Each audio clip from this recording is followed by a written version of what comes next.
Welcome to Stadium Unplugged with me, Jay Menon, as we get up close and personal with the biggest names of international sports in a series that aims to change the rules about sports interviews. Today, I will be talking to a man known as Mr. Reading. He is a man whose single-minded determination turned an obscure football club into one competing in the world's most popular club competition, the English Premier League. There are many aspects to our subject. He's also Chancellor of a university and benefactor of numerous arts institutions in the UK, having made his fortune after coming up with the idea of a hugely popular car magazine. But is best known amongst sports fans for helping English club Reading earn promotion back in 2006 to the Premier League for the first time in their 135-year history. It is my pleasure to introduce Sir John Madejski, Chairman of Reading Football Club, who play, of course, at the Madejski Stadium. Wow, it's awesome to be, to have a stadium named after you. We're going to get to that a little later on. Now, of course, everyone knows you as Mr. Reading, but you were born in Stoke. Jay, first of all, can I say how nice it is to be with you again after all this time. I've missed you. Missed you so much. It's been a long time, too long. Yes. Yes, I was born in Stoke, but I didn't like it. And so after a couple of days, I said, look, I don't like this place. And then my mother had to come and fetch me and bring me back down south to Reading, where she came from in the first place. I see, okay. So you're a very determined young child. At 3 days old, you already knew what you want. Absolutely right, yes. You have to be determined in life, you know. All right, what kind of child were you growing up?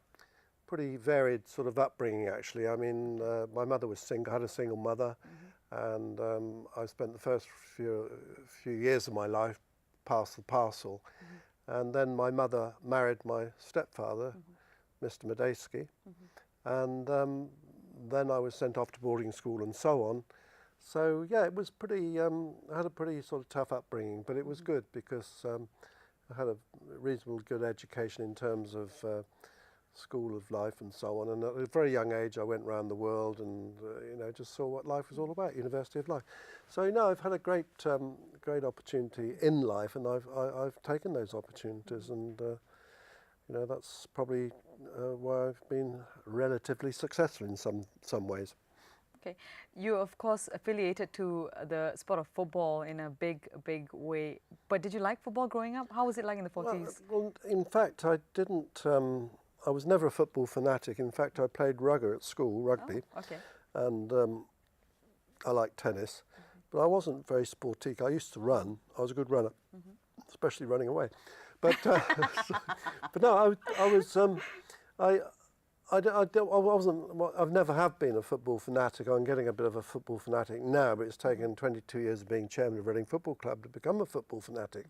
But I just, I mean, the reason why I got involved in Reading in the first place was that nobody else would. Okay. We're talking about 1990. We're talking about Reading hit the buffers. The liquidators were knocking on the door. And I got this infamous phone call from one of the then directors, Colin Brooks, and he said, "Are you going to take over or what?" And I was quite a wealthy guy. I'd started this very successful business called Auto Trader, which was very successful indeed in the United Kingdom. And so I decided to put some money back into the town where I'd received my first opportunity in business.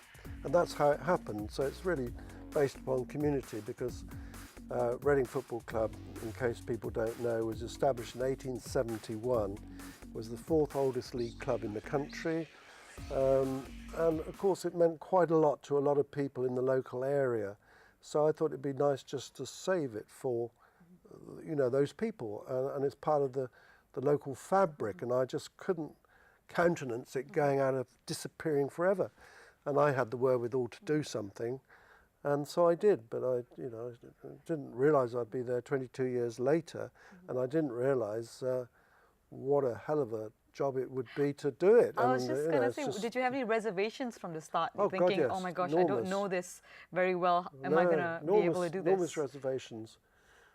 All across North America. No, sorry. No, sorry. Funny man. Enormous reservations. I mean, the thing is, you see, and I tell this story quite often actually, when I took over the football club, it was losing £80,000 a week sterling, right? And do you know what, Jay? it took me 10 years, 10 long years to get that up to £80,000 a week.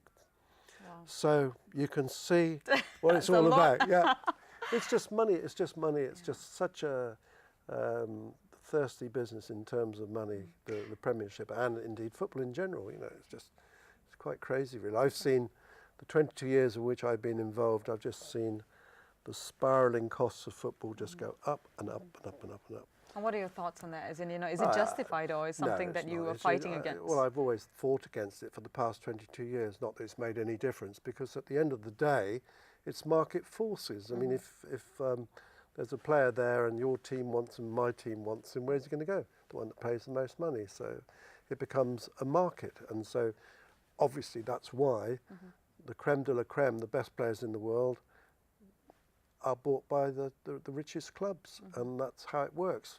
No problem with that, because that's life. You know, it's market forces, and I as an entrepreneur, as a capitalist, I can't sort of argue against that. So I have to accept that. However, there are many ways of skinning a cat, and I like to think that we can do it by stealth. You know, by hearts and minds and morale and all the rest of it, which is what we try and do. We can't compete with, you know, Manchester City or Chelsea or whatever. We can't, you know, it's just impossible. And so therefore we have to do it our way, and that way is by hearts and minds and bringing on new fresh talent, which we train ourselves in our academy, sports academy, football academy.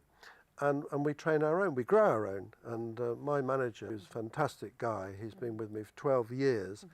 And he's been manager now for 3, and yet, you know, when he first joined, he was a scout, and then he became the reserve manager, and then the coach, and so on, and you know, it's just been progression all the way through. Okay. So it's terrific. Still ahead on Stadium Unplugged with Sir John Madejski. Getting promoted this season was just as good. I didn't think it could possibly compare, but I think because it was such a shock this time. Subconsciously, I think the team thought, oh, we're Premiership players now. And I think that's where it went slightly wrong.